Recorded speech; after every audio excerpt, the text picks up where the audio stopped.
我现在在广州的白云机场。我记得，20几年前我第一次去香港的时候，可能超过30年前了。我第一次去香港的时候，就是吃这个翠华。那时候翠华餐厅是非常有名的，现在好像有一点不有名了。我现在在白云机场已经出关了，发现有一家翠华。就刚吃了广州酒家之后，再来吃最后一点。我点了一个最标准的港式奶茶，还有它的菠萝油。等一下菠萝油上来再吃给大家看。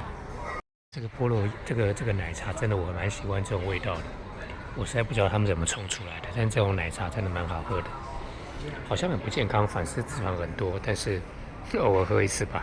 这个菠萝油跟我印象中差好多。我记得以前吃的菠萝油是很小颗，现在这个好大一颗哦，跟我的拳头一样大，吓死人了。这个菠萝油太大了。这个菠萝油真好笑。我印象中明明是很小一颗，结果它这么大一颗，我不晓得吃得完吃不完。来吃一下，先喝个奶茶，再开始吃菠萝油。里面有包那个牛油，这个掉下来了，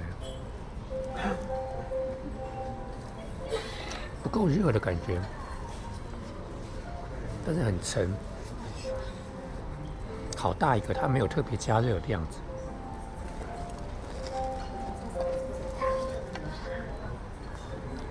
它没有特别加热，它就是面包，然后夹这个奶油，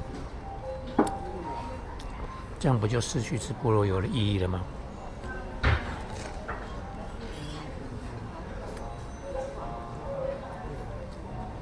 我觉得跟我印象中的不一样。我印象中的会加得很热，但是它这个没有加热。算了，点都点了，就把它吃完吧。